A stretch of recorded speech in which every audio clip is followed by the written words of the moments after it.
Magandang araw nga pala mga ka-horror, at nandito na naman nga pala tayo sa ating bagong episode ng Agimat Testing. So bali sa video ito ay ang pagkukumparahin natin ay ang dalawang magaling na antingero. Ito ay sa pagitan ni Tres Mundo at ni Commander Bantugan. Bali ang pagkukumparahin natin dito ay ang buhay na salita ng paniniwala versus testamento ng pamigil. So, bakit mo nga ba napiling pagkumparahin itong si Tres Mundo at si Commander Bantugan? Kasi halos pareha sila ng diskarte ng ginawang pag-testing ng kanilang mga agimat. Itong si Tres Mundo, ginamitan niya ng buhay na salita.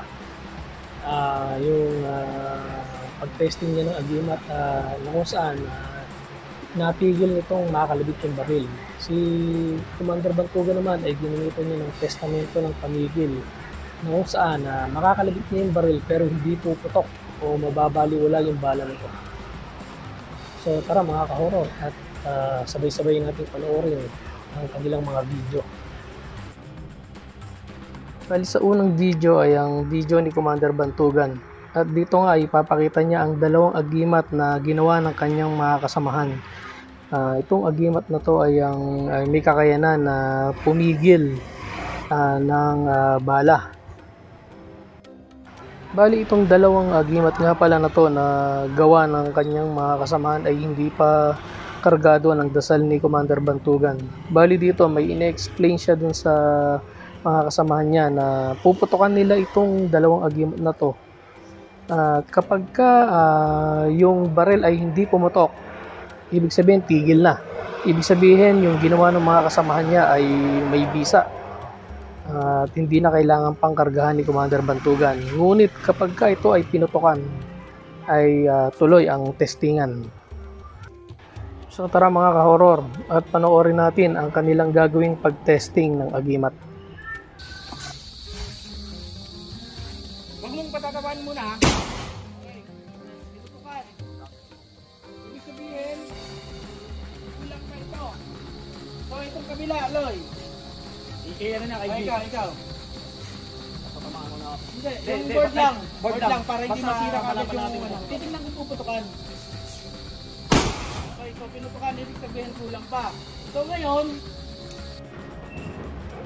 Bali dito sa video na to ay ipapakita ni Commander Bantugan yung bala ng baril na ginamit. So itong bala pala na ginamit ni Commander Bantugan sa pag-testing ay hindi pangkaraniwang bala. Ito pala yung hindi nare-reloadan.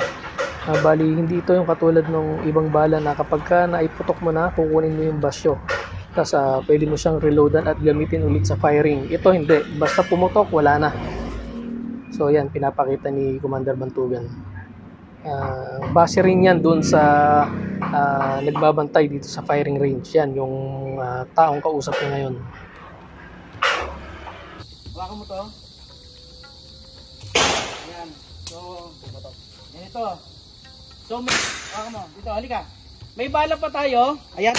Dito ka, para ikaw ang patunay. May bala pa tayo. Ganyan, ayan. Pakita natin. Ayan, maglabas tayo kahit apat muna. Pakita natin na walang palo. Walang tama ang mga bala. At tunay na bala yan. Ayan, no? Okay? Tunay na bala. Okay, i-load mo dito. Load mo. Load mo.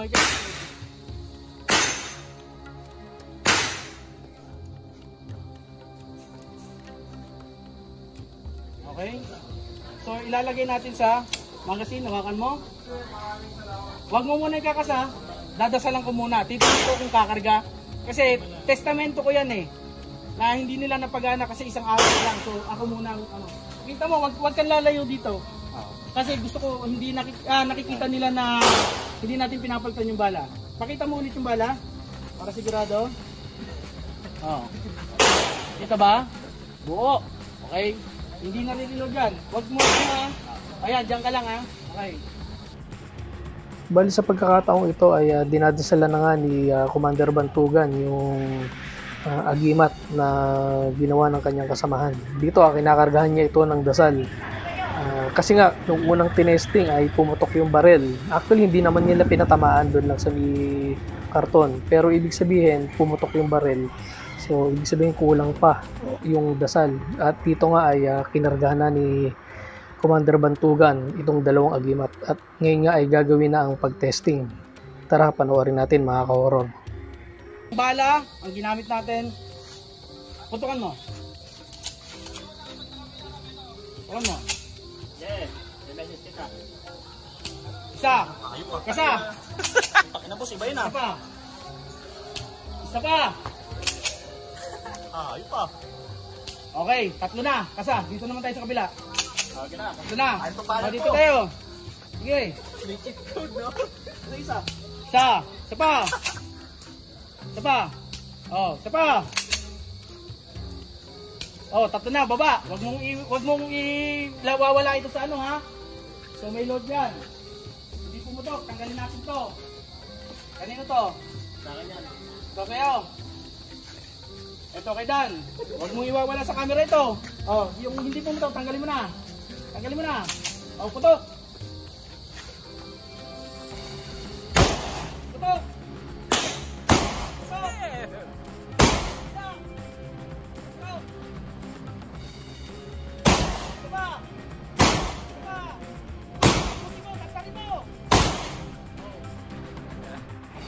So yun nga mga ka-horror, no? Nakita natin na hindi pinutukan yung dalawang agimat. Actually nakakalabit naman niya yung barrel, pero hindi nga pumutok yung bala. Tapos after nga nun ay tinanggal ni Commander Bantugan yung dikit ng dalawang agimat doon sa may karton, at inutusan niya ulit na putukan, at nakita naman natin na pumutok. Sabi niya pa nga tadta rin. So, iba talaga tong si Commander Bantugan, nakakabilib. At yan nga mga ka-horror ang testamento ng pamigil ni Commander Bantugan. Sa ikalawang video naman ay galing sa grupo ng Tres Mundo. Dito naman sa grupo na ito ay ang pinapakita nila na ang agimat nila ay nanggaling sa isang buhay na salita. So kung mapapansin natin, no, mga ka-horror, no, itong miyembro ng Tres Mundo, no, kapag ka tinapat nila yung kamay doon sa barel at tila meron silang dinadasal, ay hindi nila makakalabit yung gatilyo. Pero once na ibinaba yung kamay na nakatapat doon sa barel, ay pumuputok yung barel. So kakaiba rin itong agimat na taglay ng Tres Mundo, no? So tara mga ka-horror, at panoorin natin ang video na galing sa Tres Mundo. Matigas! Tagal-tagalan mo.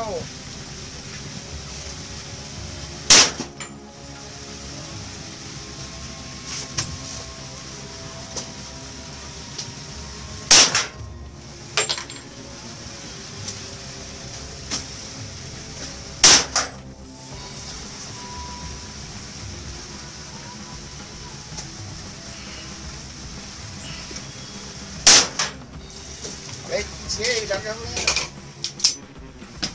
Dito nga mga ka-horror ay nagpalit pa nga ng baril itong kasamahan ng Tres Mundo. Pero ganun pa rin, basta tinapatan ng kamay at dinasalan ay hindi niya makakalabit yung gatilyo. Pero pag ibinaba yung kamay ay pumuputok yung baril.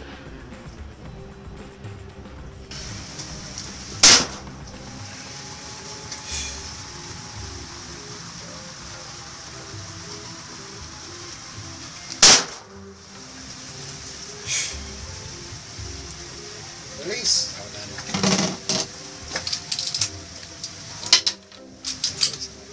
Tira ka na isa. Bago ulitin mo sa kasa, babalik ulit sa portable. Sa ikatlong pagkakataon niya ay nagpalit ulit ng baril itong Tres Mundo. Ngayon nga ay revolver naman yung gamit niya. Pero ganun pa rin, basta tinapatan ng kamay, hindi puputok. Pero kapag inalis yung kamay, ay gumagana yung baril.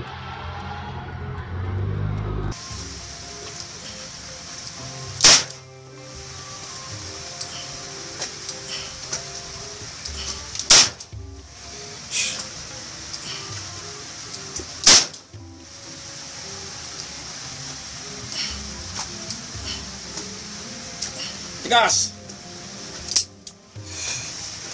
Okay, sana. Yun nga mga ka-horror, no, na tunghayan natin ang ginawang pag-testing ni Commander Bantugan at ni Tresmundo. At ipinakita nila kung paano nila pinipigil na pumutok ang baril. So ano sa palagay niyo mga ka-horror? Alin sa dalawa ang mas may nakakabilib na kakayahan pagdating sa agimat? Yung kay Commander Bantugan ba o yung kay Tresmundo? Hanggang dito na lang mga ka-horror at samahan niyo kami muli sa mga susunod pa naming mga video. Maraming salamat po.